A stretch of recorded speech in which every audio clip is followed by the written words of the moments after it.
Have you ever imagined being completely alone in an abandoned place, in the middle of the night, and suddenly seeing lights on in a place that shouldn't have had electricity for decades? It was exactly 2 a.m. on a cold Tuesday in October, when night watchman John Carter was making his routine rounds through the old Willowbrook Psychiatric Hospital in New York, a place forgotten by time, abandoned for over 30 years. Everything was absolutely normal, silent, until he froze in his tracks. The West Wing, the one that has been permanently sealed off since 1984, had its lights on. John's heart raced. He took a deep breath, trying to find a logical explanation, but he couldn't. He knew very well that that place hadn't had electricity for decades. The wires were cut, the circuits deactivated, so how was this possible? John is an experienced, skeptical man, one of those who don't believe in supernatural stories. 15 years working as a caretaker of abandoned properties have taught him that there's always a rational explanation for everything. Intruders, vandals, animals, but this was different. Stay with me until the end, because what happens next defies all logic. As he slowly approaches the rusty door of the West Wing, feeling each step echo in the oppressive silence of the night, a sound begins to manifest itself, a deep, low hum vibrating in the cold air. And it's not coming from inside the building, it's coming from behind it. John's body freezes completely. Every instinct screams for him to run, but he can't move. Adrenaline paralyzes his muscles as that impossible sound grows, intensifies, as if something were approaching. Have you ever felt that uncontrollable shiver down your spine, that primal sensation that something very wrong is happening? John turns his head slowly, very slowly, and what he sees at that moment makes his blood run cold. What you are about to discover may surprise you and completely change the way you see abandoned places. This is the true story of a night that shattered all of John Carter's certainties about that cursed psychiatric hospital. A story involving a dark past, unexplained deaths, and a presence that refuses to leave. And it all begins with that closed ward in 1984, a place where unimaginable horrors occurred and where, apparently, something still remains. Before we continue with what John saw that night, and I promise you'll want to know every detail, I need to ask you something important. If this story is impacting you, if you felt that chill down your spine when you imagined the scene of John paralyzed in the hallway, or if you're like me, fascinated by these cases that challenge everything we think we know about reality, leave a comment below describing what you're feeling right now. Do you believe there are things that science can't explain? Would you have the courage to investigate a light left on in an abandoned place in the middle of the night? Or are you on the team that believes there's always a logical explanation? Your participation here is what makes this channel grow and reach more people who, like us, want to go beyond superficial stories. Every comment, every like, every subscription shows the algorithm that this content deserves to be seen by more people. And honestly, I know this topic makes sense to you, because if you've made it this far, it's because real stories of mystery and unexplained phenomena move you as much as they move me. So click like now, subscribe to the channel if you haven't already, and activate the bell because every week I bring you cases like this, documented, investigated, that will make you question everything. Now let's go back to that October dawn in Willowbrook.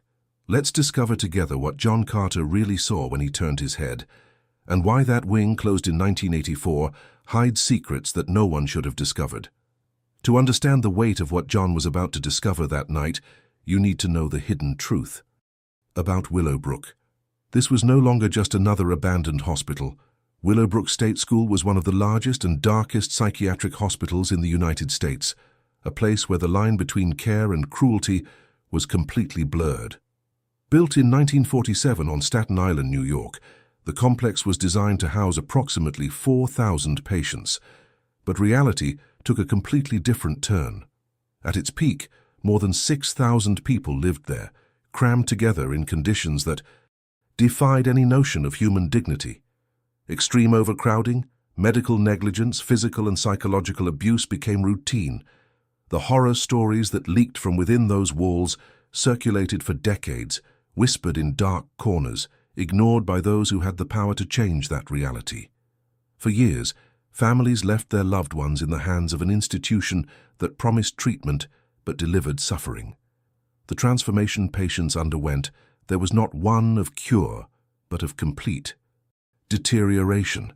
People entered with hope and left completely broken, if they left at all. Many never left. The impact of these administrative decisions and the lack of oversight was devastating.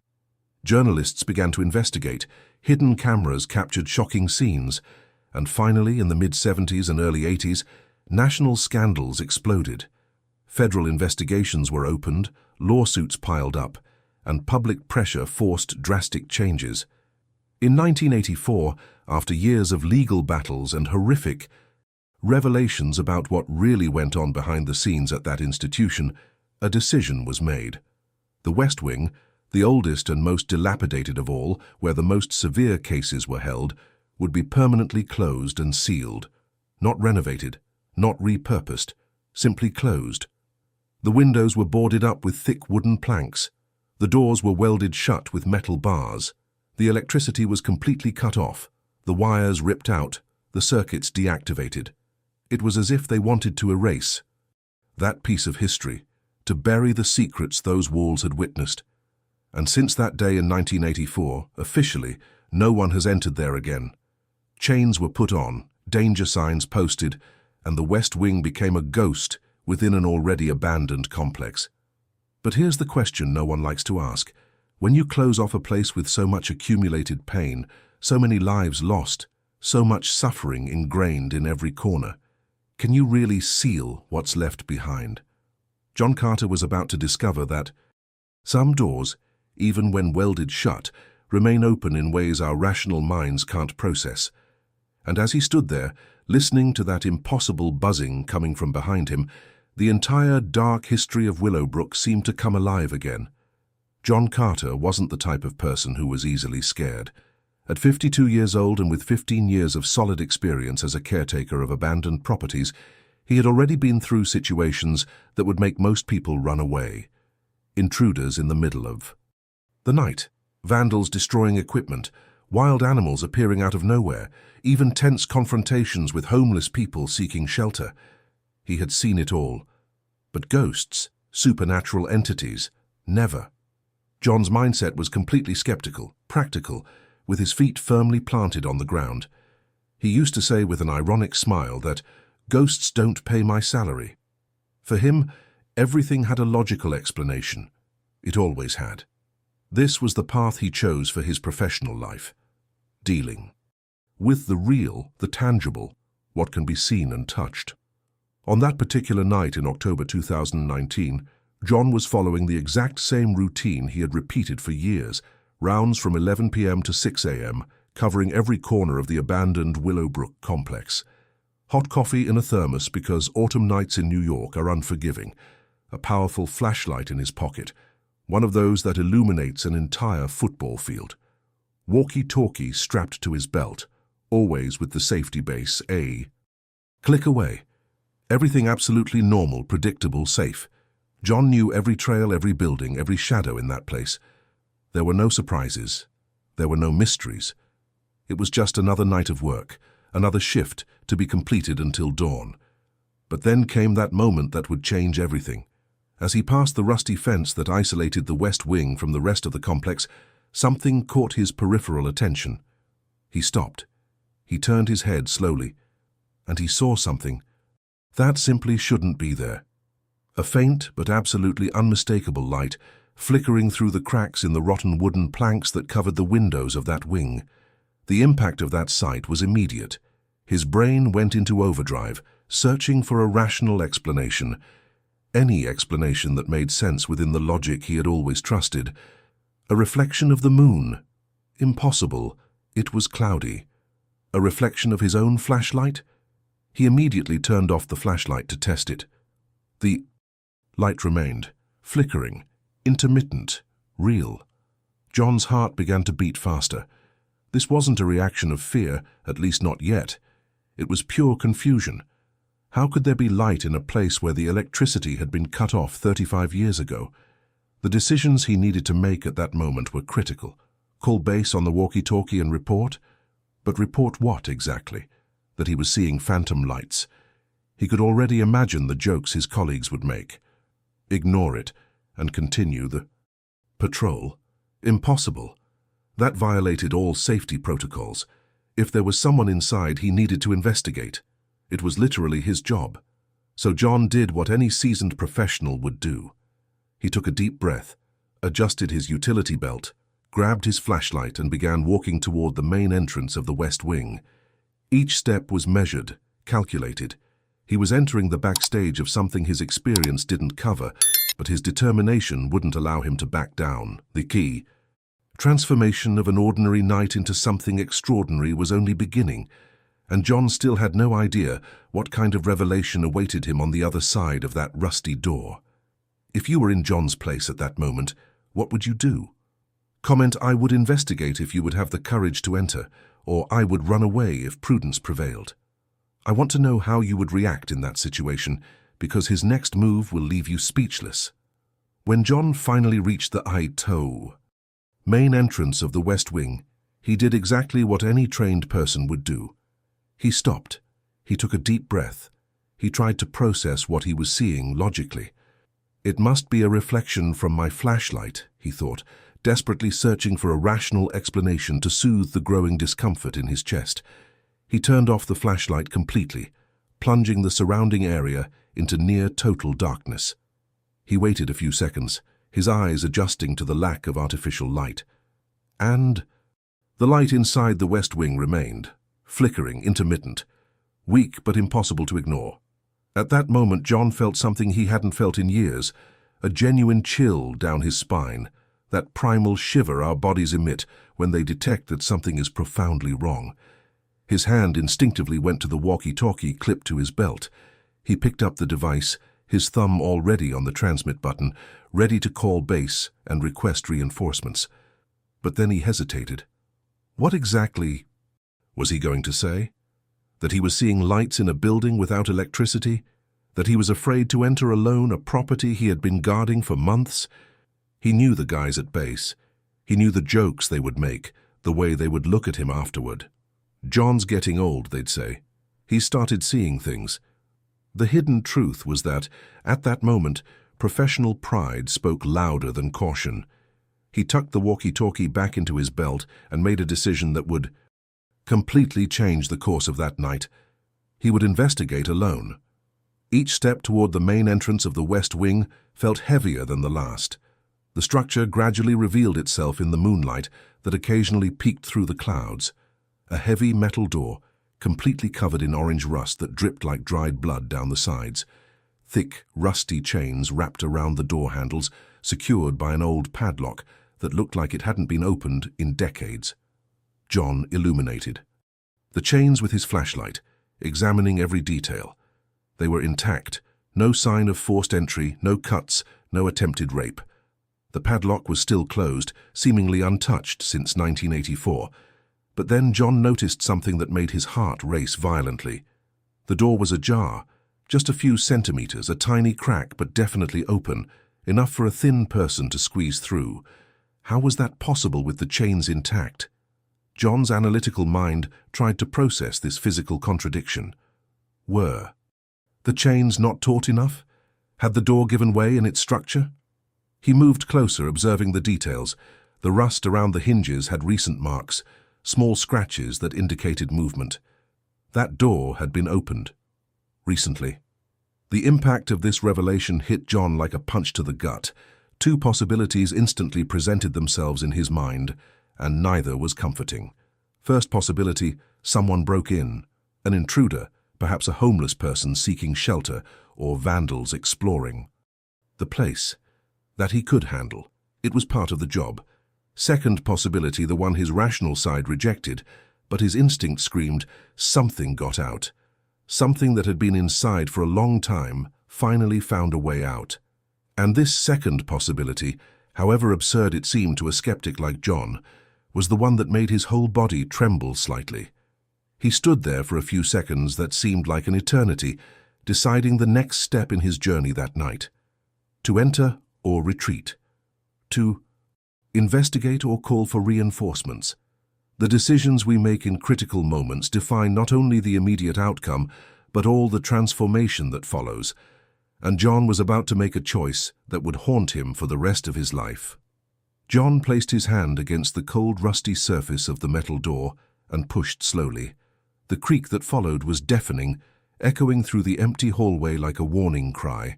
The metallic sound reverberated off the walls, traveling through corridors that hadn't heard human movement in decades. As soon as the opening was wide enough for him to pass through, John was struck by something that almost made him recoil instantly. The smell. A dense, suffocating odor of mold accumulated over years, mixed with something deeper, more disturbing. Decay. It wasn't strong enough to be recent, but it was ingrained in the walls, the floor, the very stagnant air of that forgotten place. He turned the flashlight back on, illuminating the interior. The beam of light revealed a scene straight out of an abandoned nightmare. Walls that were once white, now peeled back in layers, showing damp concrete beneath. Rusty hospital gurneys lay overturned in the hallway, some missing their wheels, others completely corroded by time. Signs were everywhere. Danger, do not enter. Restricted area, authorized personnel only, all covered by a thick layer of dust that seemed undisturbed in 3 decades. The visual impact was devastating. John had been inside many abandoned places before, but there was something different here. A heavy, oppressive atmosphere, as if the very air resisted his presence. And then he heard it. In the silence broken only by his own accelerated breathing, a sound emerged that shouldn't exist. A buzzing. Deep. Constant. Deep enough to be felt in the chest before being heard by the ears. It was a mechanical, electrical sound, as if something was switched on, working, consuming energy somewhere within that dead wing. John's logical mind immediately searched for explanations. A generator. Impossible. He knew the reports. All the electrical infrastructure had been dismantled. Some battery-powered equipment left behind. No battery would last 35 years. The sound was real, physical, undeniable, and there was no explanation that fit the reality John knew. He began to follow the sound, walking slowly down the main corridor. Each step he took echoed disturbingly, amplified by the empty rooms on either side. The hum grew louder as he advanced, guiding him like a dim beacon through the darkness. The light he had seen from outside, that impossible light that had brought him there, was now more intense. He could clearly see that it came from a specific room at the end of the corridor, a half-open door with faint but unmistakable light seeping through the edges. John moved closer enough to read the rusty plaque beside the door. The numbers were still visible, etched into the metal, room 237. As soon as he read, something clicked in his memory. That number. He knew that number. He'd seen it in old Willowbrook reports, in the documents the security company had provided when he took over surveillance of the facility. Room 237 was specifically mentioned.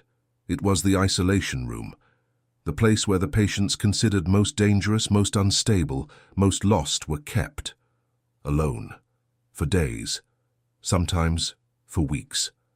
The hidden truth about that particular space was grim, even by Willowbrook's already horrific standards.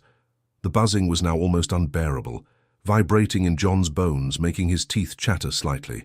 The light flickered in an irregular, almost organic rhythm, like a breath, and he was only 3 meters from the door. 3 meters from a revelation that would completely change his journey, his understanding of what is real and what is not. Every fiber of his body screamed at him to retreat, to get out of there, to call for reinforcements, to do anything but take another step. But his legs kept moving, almost on autopilot, guided by a mixture of professional duty and curiosity that overcame fear. Write 237 in the comments if you've heard of this room in other Willowbrook stories, or if that number gave you the creeps. Because what's happening inside room 237 right now will leave you speechless. John was just a few meters from room 237, his hand already outstretched toward the rusty doorknob, when something changed drastically. The buzzing, that low, constant sound that had guided him there, suddenly grew louder, much louder and then closer, dangerously close. It was at that moment that John's perception completely shifted, and he understood something that made his blood run cold. The sound wasn't coming from the room ahead. It never had been. It was coming from behind him. The impact of this revelation was so violent that his body simply froze. Every muscle instantly locked up, as if a switch had been flipped in his nervous system. He couldn't move his arms, his legs, or even turn his neck. He was completely paralyzed there, standing in the dark hallway, while that impossible buzzing vibrated ever louder behind him. Every primal survival instinct screamed inside his head. Run, get out of there, escape now. But his body refused to obey. It was as if something beyond fear was holding him in place, an invisible force preventing any sudden movement. John's breath caught in his throat. His heart pounded so hard he could hear his own pulse hammering in his ears, competing with the buzzing that now seemed to engulf him completely. The decisions he had made up to that point, the entire journey that had brought him to that cursed corridor, seemed absurd in retrospect. Why hadn't he called for backup? Why had he gone in alone? Why did he think his skeptical mindset would protect him from something that was clearly beyond rational comprehension? Slowly, so slowly that each inch seemed to last an eternity, John began to turn his head. It was a mechanical, stiff movement, as if his neck were as rusty as the stretchers scattered along the corridor. He didn't want to look. Every fiber of his being begged him to keep his eyes fixed ahead, on the door of room 237, anywhere but behind him. But the need to know, that human curiosity that sometimes condemns us, was stronger than fear. He needed to see. He needed to confirm what his body already knew was there. And then he saw it. About 3 meters away, right in the middle of the dark corridor he had just passed through, was a silhouette, completely still, erect. The outlines were vague, indistinct, illuminated only by the faint light leaking from room 237 behind John. But there were enough details for him to perceive that it had a human form, or had had, because the hidden truth that was revealed before John's terrified eyes was that this figure was not solid. It was translucent, as if made of dense smoke or condensed mist. It swayed slightly, like an image distorted by water, its contours subtly shifting every second. And the buzzing, that sound that had dominated John's entire experience since he entered the West Wing, came directly from that presence. The transformation that occurred within John at that moment was total and irreversible.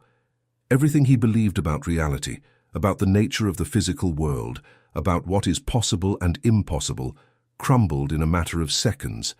15 years of skepticism, of pride in being the guy who didn't believe in supernatural nonsense, completely evaporated. His legs gave way. He felt his knees buckle, his entire body beginning to give way under the weight of absolute terror. He tried to scream, to open his mouth and let out the scream that was trapped deep in his lungs, but no sound came out. His throat was completely closed, as if invisible hands were squeezing it. The silhouette didn't move toward him. It didn't need to.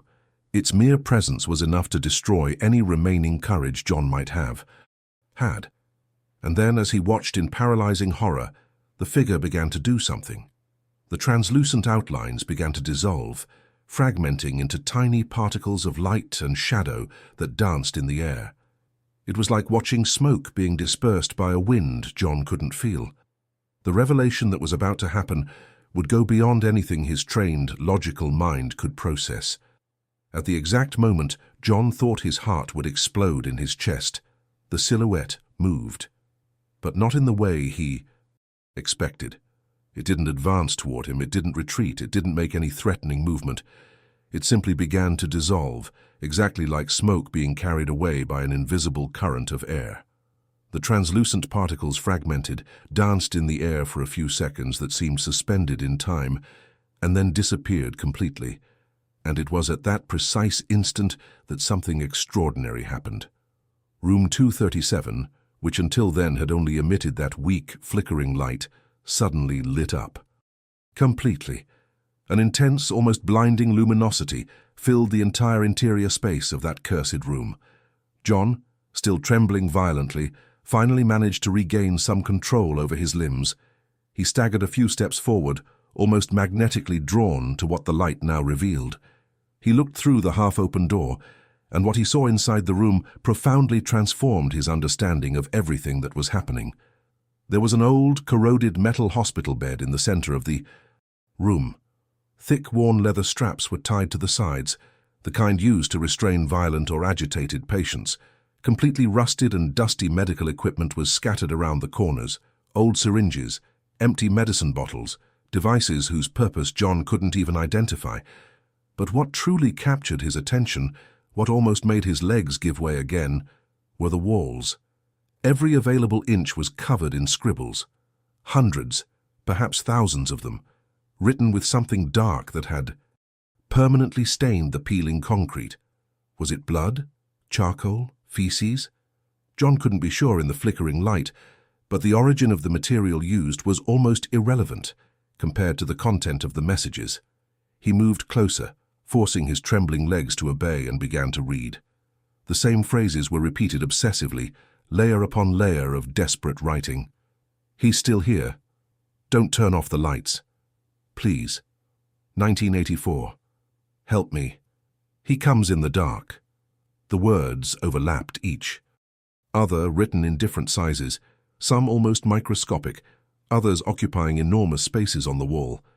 The emotional impact of those messages was devastating. John could feel the despair, the absolute terror of whoever had written it. It wasn't vandalism. It wasn't art.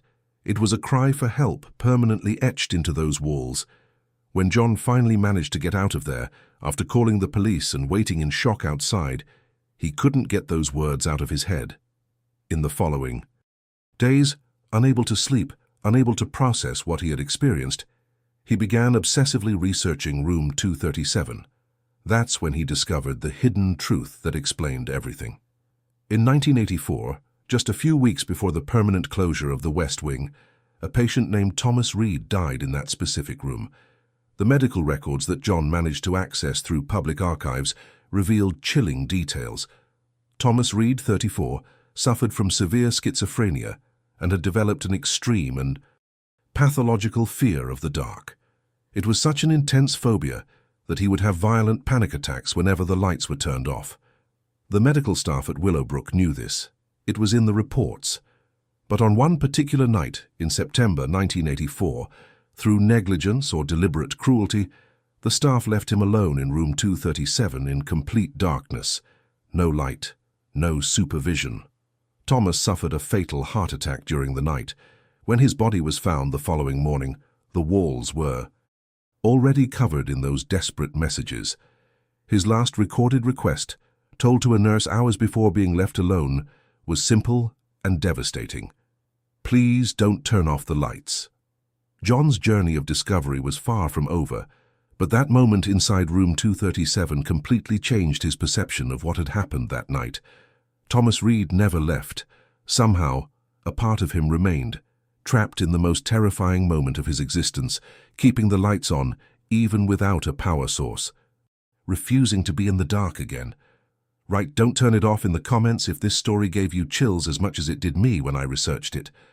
Because what happened to John afterward, the consequences of entering that room, will show you that some experiences mark us forever. After absorbing the impact of those words written on the walls, after understanding the horror Thomas Reed had lived through in his final moments, something inside John simply broke. He ran out of room 237 as if his life depended on it. His feet pounded heavily on the dust and debris-covered floor, the echo of his desperate footsteps reverberating through the empty corridors. He didn't look back. He didn't stop to check if the silhouette had returned. He didn't care about anything else, he just ran. He pushed the heavy metal door so hard that it slammed violently against the outer wall, the sound echoing through the silent property. When he finally reached the outside, the open air, his legs simply gave way. John stumbled on the damp grass, fell to his knees, and began to vomit. Cold sweat streamed down his face, mixed with tears he hadn't even realized he was shedding. With his hands trembling uncontrollably, he grabbed the walkie-talkie from his belt and pressed the transmit button. His voice came out stammering, broken, almost unrecognizable. Base. I need... Call the police. Now. Please. The operator on the other end tried to ask questions, tried to understand what was happening, but John simply repeated the same words in complete shock. 20 minutes later, which seemed like endless hours to John kneeling there on the grass trying to catch his breath, 3 police cars arrived with sirens blaring, red and blue lights cutting through the darkness of the early morning. The officers found John in a state of severe shock. He tried to explain what he had seen: the impossible lights, the buzzing, the translucent silhouette, the messages on the walls. The officers exchanged careful glances, the kind of look trained professionals give when they suspect someone is having a mental breakdown. But as part of standard procedure, they decided to inspect the West Wing. 4 officers entered, powerful flashlights in hand, radios crackling. John stayed outside, adamantly refusing to return to that place. 15 minutes later, the police officers left, and what they reported was even more disturbing than anything John had experienced. The lights were off. Completely off. Room 237 was plunged into total darkness, with no sign of the intense light that had illuminated everything when John was there. Everything was silent. The buzzing had disappeared. It was as if none of it had happened. One of the officers, more experienced and skeptical, decided to investigate the power source. They located the building's main electrical panel, hidden in a side technical room. What they found confirmed the impossible. The system was completely disconnected. The wires had been cut and removed decades ago. The entire panel was corroded, covered in orange rust, completely inoperable.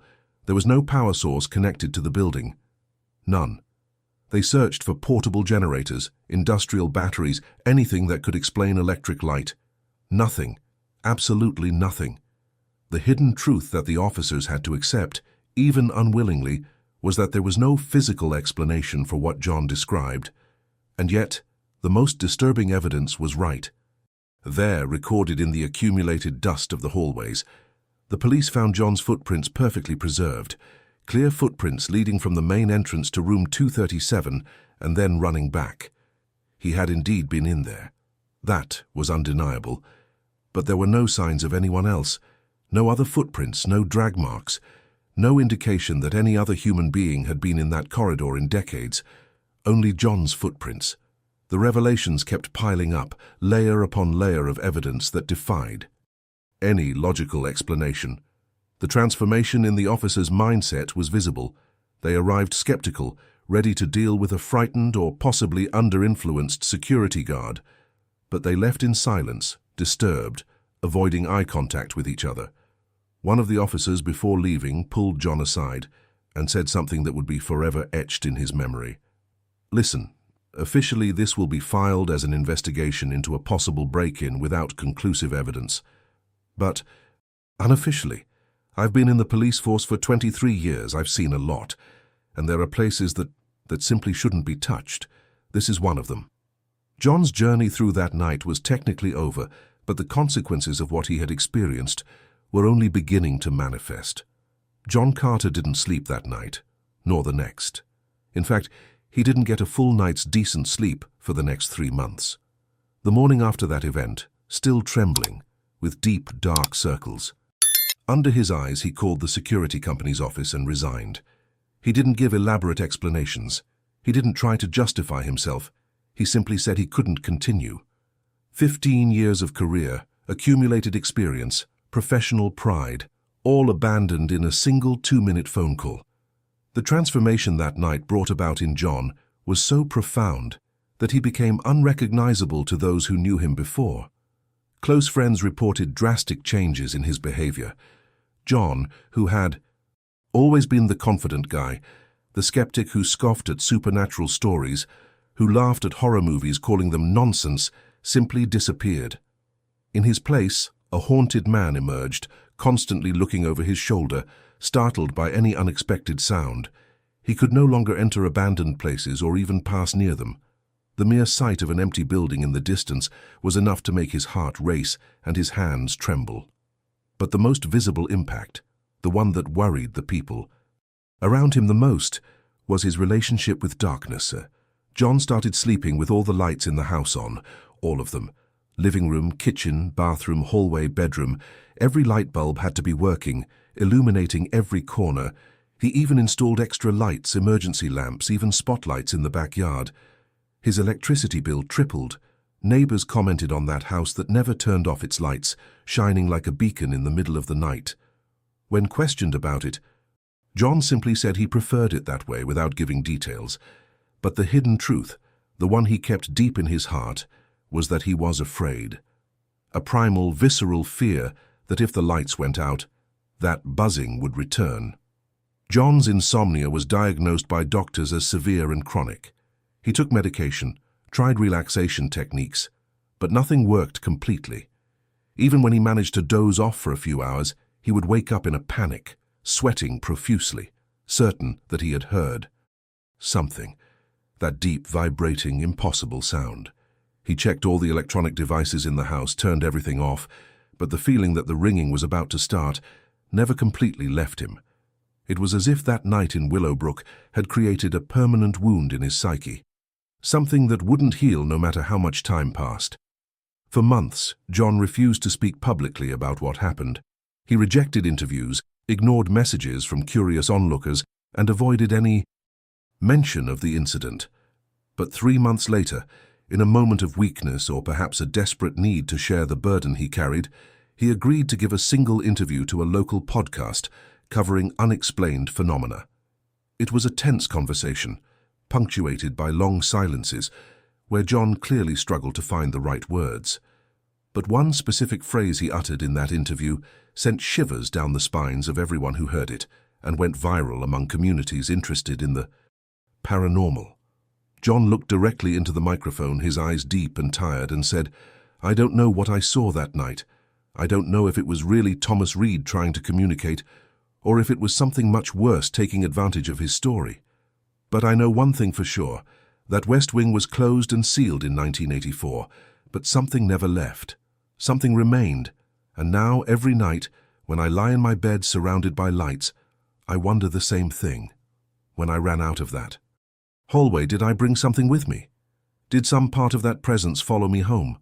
This revelation opened up a series of disturbing questions, because in fact, since that night, strange things had begun to happen in John's life. Small things at first. Lights flickering for no apparent reason. Electronic devices turning on by themselves. That faint, almost imperceptible hum that he swore he heard in the quietest of nights. John's journey hadn't ended in that Willowbrook hallway. In a way, it was only beginning, and the consequences of that decision to investigate the West Wing alone would continue to haunt him in ways he never imagined. Write, "I brought something," in the comments if you believe it's possible to carry energies or presences from haunted places, or it was just trauma, if you think it's all just psychological after effects. Because the answer to this question can completely change how you interpret everything that happened afterward. The West Wing of Willowbrook remains sealed to this day. Years have passed since that October night that changed John Carter's life forever, but absolutely nothing has been done about that place. The Staten Island City Hall periodically receives petitions from groups interested in paranormal phenomena requesting permission to investigate, or from demolition companies offering services to tear down the condemned structure. All these requests are systematically denied. The official response is always the same: extreme. Structural risk, asbestos contamination, pending legal issues related to historical lawsuits against the institution. But there is a hidden truth circulating behind the scenes of the municipal administration, whispered in private conversations. Some long-time employees admit off the record that there are things in that place that simply shouldn't be disturbed. John Carter never returned to Willowbrook. In fact, he moved away from Staten Island altogether, seeking a fresh start in another state, far from any physical reminder of that night. But the transformation he underwent remains. He now works in a regular office during the day, always well lit. He avoids night shifts. He avoids solitude. He has built a different life, safer, more predictable. But those who know him well say he never fully recovered that spark of confidence he once had. There is always a shadow in his eyes, an invisible weight he carries wherever he goes. Meanwhile, residents living near the former Willowbrook complex continue to report strange phenomena. Reports appear sporadically in online forums, local social media groups, and bar conversations. People swear they see a faint light flashing inside the West Wing, always in the early morning, always around 2 o'clock. Exactly the same time John made his discovery. Some have even taken photos with cell phones, grainy and shaky images that show something that could be light or could just be a reflection. The evidence is never conclusive. Enough, but it is too frequent to be completely ignored. And there are those who say something even more disturbing. They claim that if you stand outside the fence that isolates the West Wing on a quiet night and really listen, you can hear it. A hum, low, deep, constant, coming from inside that dead structure where there shouldn't be power, where there shouldn't be life, where there shouldn't be anything but decaying concrete and painful memories. But there is. According to these accounts, the sound is always there, like a mechanical heart beating tirelessly in the darkness, keeping something alive, or perhaps keeping something trapped. The impact of this story goes far beyond the individual case of John Carter or the specific tragedy of Thomas Reed. It forces us to confront profound questions about the nature of reality, about what happens to extreme suffering when it is left to fester in forgotten places. Can intense pain truly permeate a physical space? Can consciousnesses remain trapped, eternally reliving their last moments of terror? Or is it all just our human mentality trying to make sense of chance, creating supernatural narratives to explain coincidences and poorly understood natural phenomena? The revelations this journey brought offer no easy or conclusive answers. They leave more questions than certainties, and perhaps that's precisely the point. There are places in this world that defy explanation, places where something went so wrong, where so much injustice was committed, that reality itself seems distorted. Willowbrook is one of those places, and Room 237, with its desperate messages etched into its walls, remains a silent monument to all that can go wrong when we ignore human suffering. And you? Do you believe in unexplained phenomena? Or do you think John saw something his mind simply couldn't process? Leave your thoughts in the comments. And if you made it to the end with me, write "I made it to the end," so I know this story really captivated you from beginning to end. That means a lot, truly. If this type of content resonates with you, if you enjoy delving into real stories that challenge what we think we know about the world, subscribe to the channel. Every week I bring you cases like this, investigated and documented, that will make you question the line between the real and the inexplicable. And of course, leave a like below because that shows me it's worth continuing to bring these stories to you. There's a video over here where even more disturbing things happened. If you enjoyed this journey, click and continue watching over there. Until the next video, and beware of abandoned places. Sometimes they're not as empty as they seem.